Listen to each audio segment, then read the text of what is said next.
Fear is not justified in any form. Fear is not justified in any form. Fear is deception. It attests that you have seen yourself as you could never be, and therefore look upon a world that is impossible. Not one thing in this world is true. Not one thing in this world is true. It does not matter what the form in which it may appear. It witnesses to but the illusions about yourself. It witnesses but to your own illusions of yourself. Let us not be deceived today. We are the sons of God. There is no fear in us, for we are each a part of love itself. Fear is not justified in any form. Fear is not justified in any form. How foolish are our fears, would you allow your son to suffer? Give us faith today to recognize your son and set him free.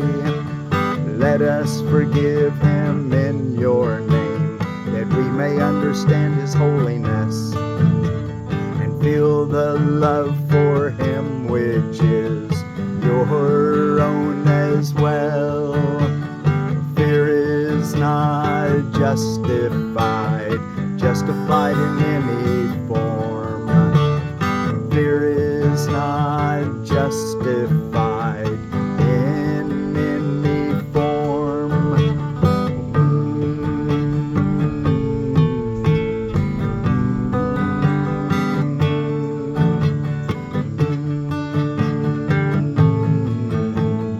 What is salvation?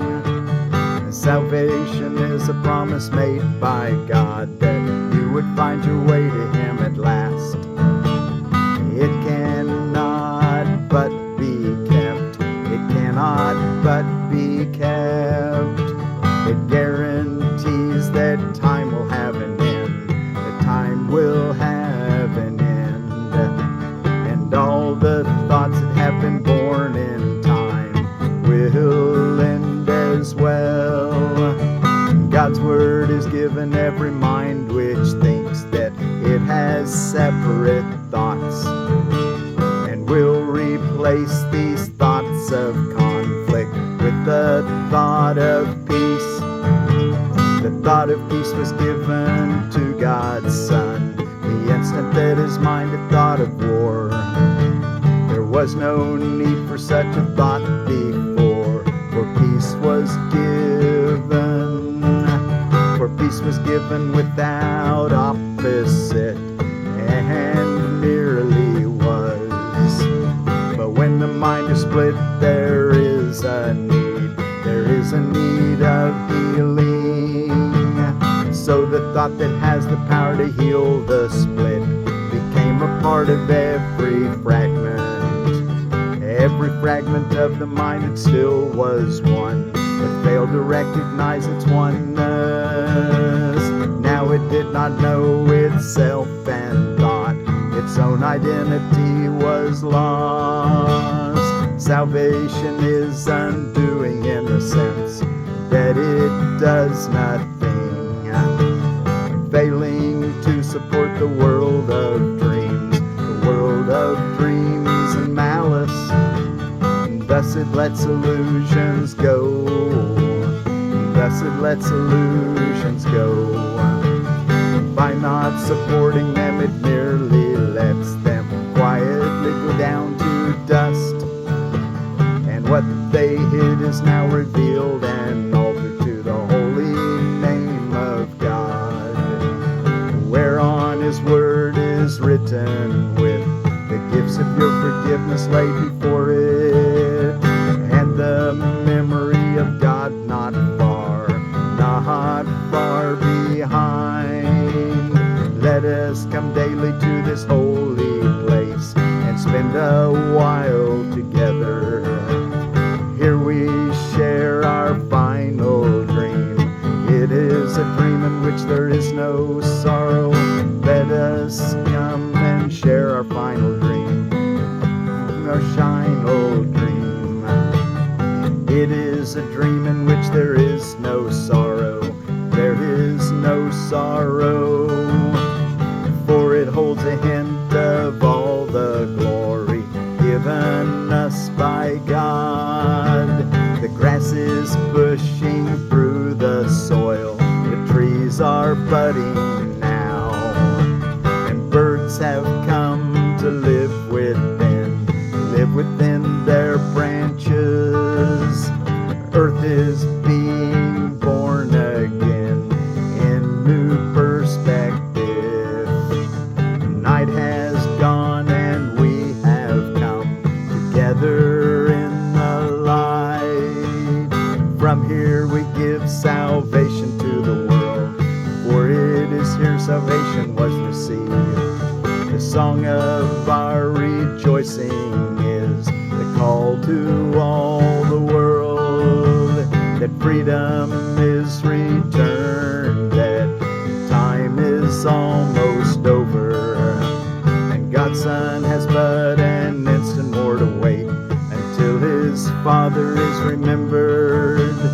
Dreams are done, eternity has shined away the world, and only heaven now exists at all. Fear is not justified in any form. Fear is not justified in any form. Fear is deception, it attests that you have seen yourself as you could never be, and therefore look upon a world that is impossible. Not one thing in this world is true. It does not matter what the form in which it may appear. It witnesses but to your own illusions of yourself. Let us not be deceived today. We are the sons of God. There is no fear in us, for we are each a part of love itself. Fear is not justified in any form. Fear is not justified in any form. How foolish are our fears, would you allow your Son to suffer? Give us faith today to recognize your Son and set him free.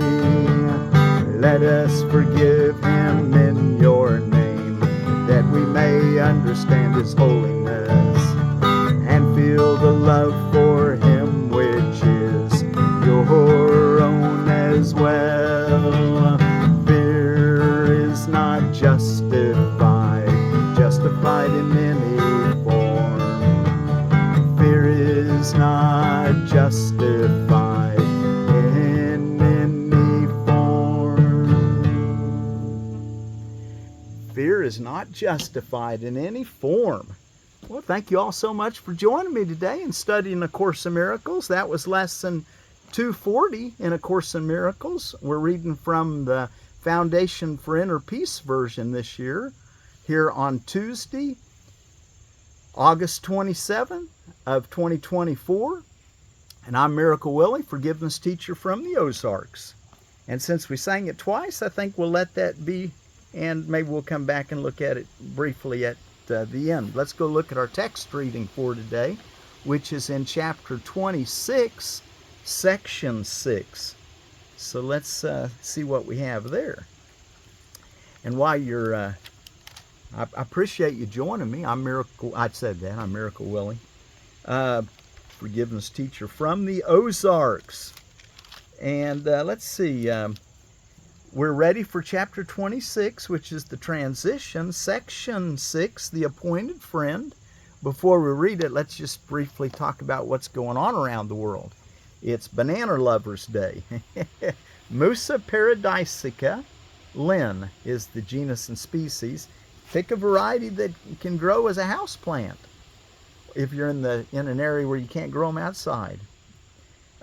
Just Because Day, Kiss Me Day, Lyndon Baines Johnson Day. That's a Texas holiday.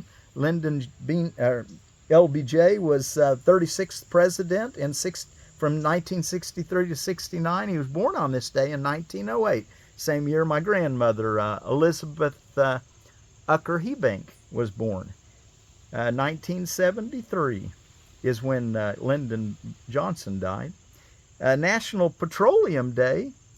And then, let's see, Pot de Creme Day, which is the French, which is a pot of cream, a dessert, pot de creme.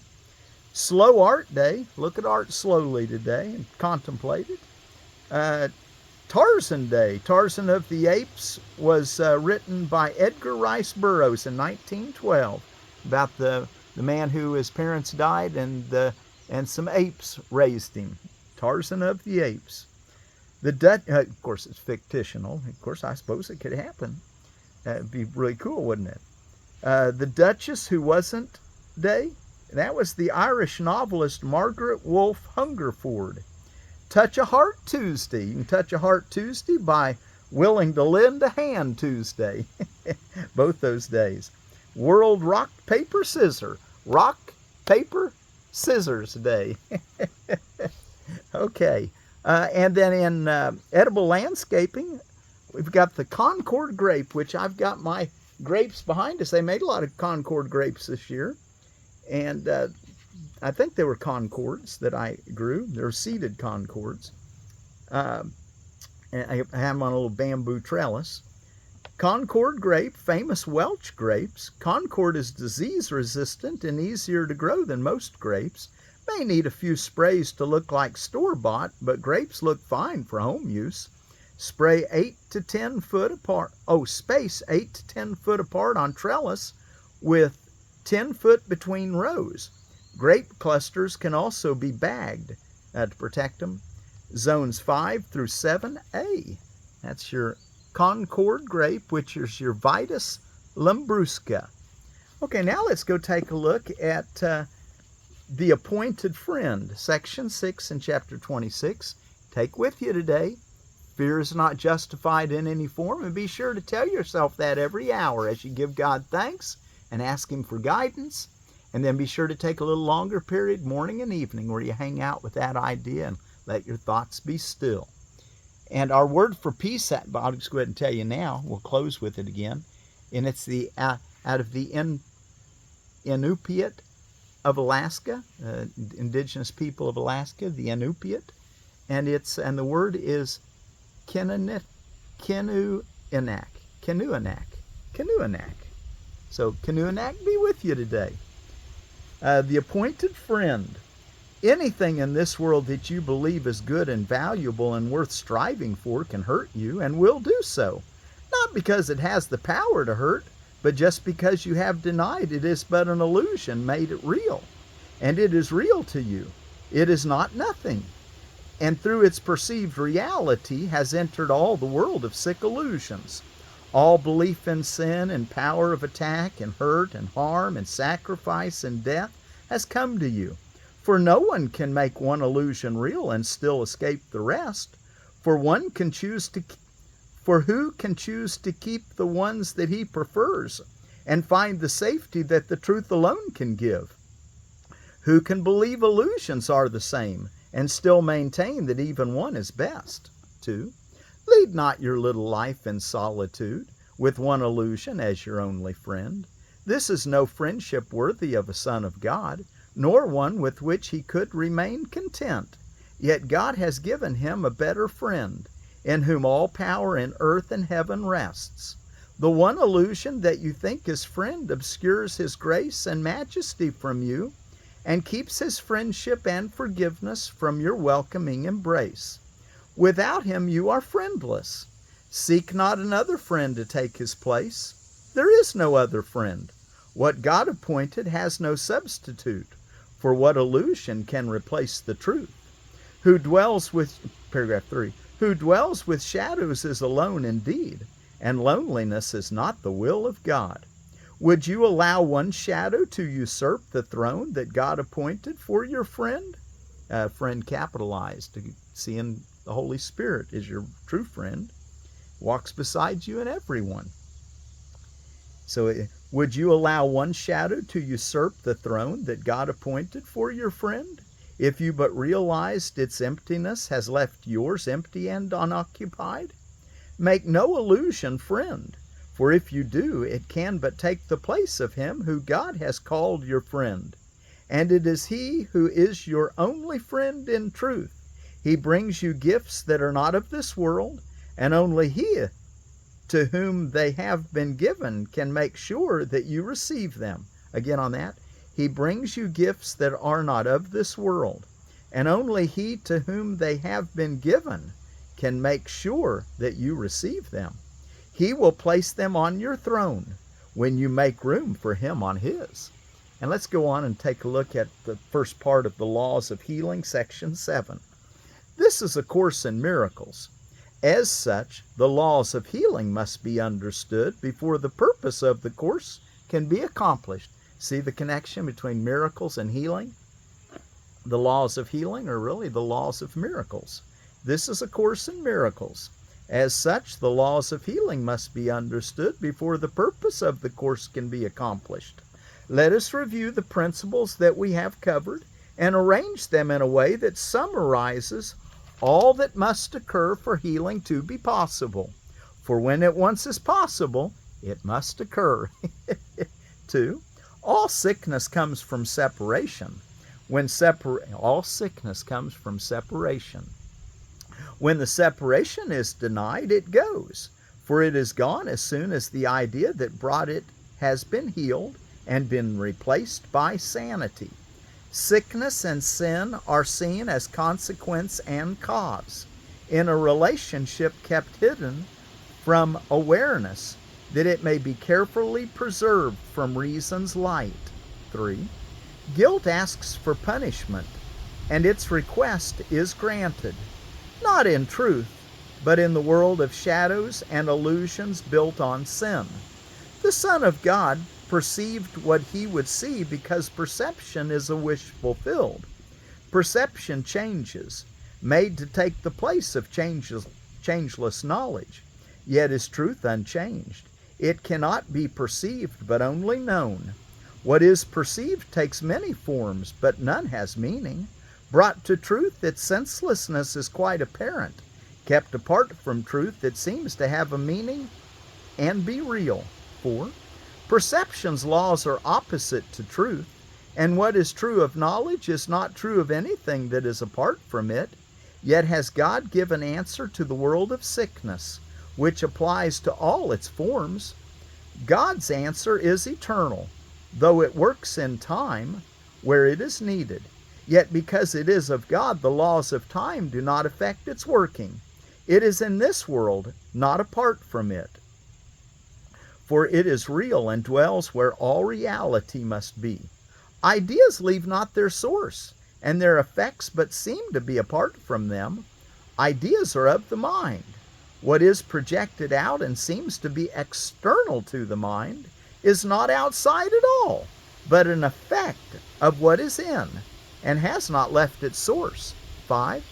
God's answer lies where the belief in sin must be, for only there can its effects be utterly undone and without cause.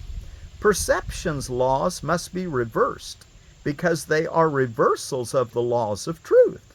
The laws of truth forever will be true, and cannot be reversed, yet can be seen as upside down, and this must be corrected where the illusion of reversal lies. 6. It is impossible that one illusion be less amenable to truth than are the rest, but it is possible that some are given greater value and less willingly offered to truth for healing and for help. No illusion has any truth in it, yet it appears some are more true than others, although this clearly makes no sense at all. All that a hierarchy of illusions can show is preference, not reality. What relevance has preference to the truth? Illusions are illusions and are false. Your preferences gives them no reality.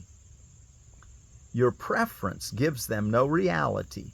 Not one is true in any way, and all must yield with equal ease to what God gave as answer to them all. God's will is one. Any wish that seems to go against His will has no foundation in the truth. Any wish that seems to go against God's will has no foundation in the truth. 7. Sin is not error, for it goes beyond correction to impossibility. Yet the belief that it is real has made some errors seem forever past the hope of healing and the lasting grounds for hell. If this were so, would heaven be opposed by its own opposite, as real as it? Then would God's will be split in two, and all creation be subjected to the laws of two opposing powers, until God becomes impatient, splits the world apart, and relegates attack unto Himself. Thus has He lost His mind. Proclaiming sin has taken His reality from Him and brought His love at last to vengeance's heels. For such an insane picture, an insane defense can be expected, but cannot establish that the picture must be true. 8. Nothing gives meaning where no meaning is, and truth needs no defense to make it true.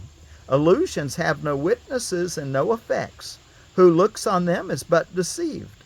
Forgiveness is the only function here and serves to bring the joy this world denies to every aspect of God's Son, where sin was thought to rule. Perhaps you do not see the role forgiveness plays in ending death and all beliefs that rise from mists of guilt. Sins are beliefs that you impose between your brother and yourself. They limit you to time and place and give a little space to you, another little space to him. This separating off is symbolized in your perception by a body which is clearly separate and a thing apart. Yet what this symbol represents is but your wish to be apart and separate. 9. Forgiveness takes away what stands between your brother and yourself. It is the wish that you be joined with him and not apart. You call it wish because it still conceives of other choices and has not yet reached beyond the world of choice entirely. Yet is this wish in line with heaven's state and not in opposition to God's will. Although it falls far short of giving you your full inheritance, it does remove the obstacles that you have placed between the heaven where you are and recognition of where and what you are. Facts are unchanged, yet facts can be denied and thus unknown, though they were known before they were denied. And the last paragraph I think we'll read today is 10. Salvation, this is about halfway through this section. Salvation, perfect and complete, asks but a little wish that what is true be true, a little willingness to overlook what is not there, a little sigh that speaks for heaven as a preference to this world that death and desolation seem to rule. In joyous answer will creation rise within you to replace the world you see with heaven, holy, perfect, and complete. What is forgiveness but a willingness that truth be true? What can remain unhealed and broken from a unity which holds all things within itself? There is no sin, and every miracle is possible the instant that the Son of God perceives His wishes and the will of God are one. Wow. Okay, well, let's go look at our lesson once again. Let's just read through it quickly. Fear is not justified in any form. Fear is deception. It attests you have seen yourself as you could never be, and therefore look upon a world which is impossible. Not one thing in this world is true. It does not matter what the form in which it may appear. It witnesses but to your own illusions of yourself. Let us not be deceived today. We are the sons of God. There is no fear in us, for we are each a part of love itself. How foolish are our fears! Would you allow your son to suffer? Give us faith today to recognize your son and set him free. Let us forgive him in your name, that we may understand his holiness and feel the love for him, which is your own as well. We're going to reach heaven by practicing forgiveness of our brother's illusions, or our illusions of thinking that they were sins. Fear is not justified in any form. Fear is not justified in any form. Fear is deception. It attests that you have seen yourself as you could never be, and therefore look upon a world that is impossible. Not one thing in this world is true. Not one thing in this world is true. It does not matter what the form in which it may appear.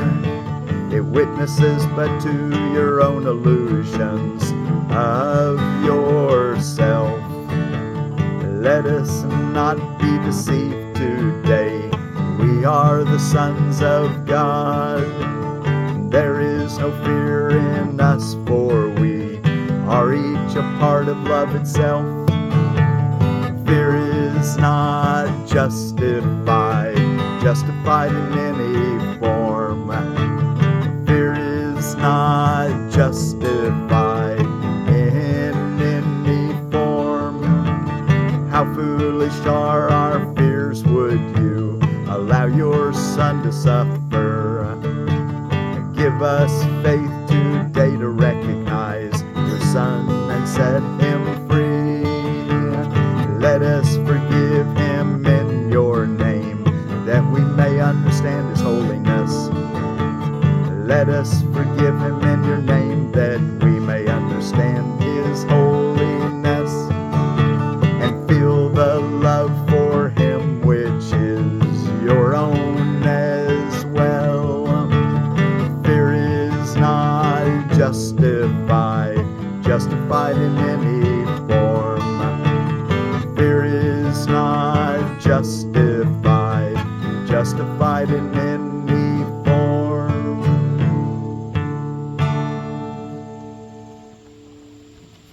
Okay, and our word for peace out of the Inupiat of Alaska language is Kinuinak. Kinuinak. So Kinuinak be with you. Thank you all so much for joining me. We had a little longer reading today, and so thank you so much for joining me, though, out here next to my Concord grapes. Fear is not justified in any form. Don't justify it. Recognize that there is a strength in you that can use forgiveness to overcome any fear. Fear is not justified in any form. Kinuinak.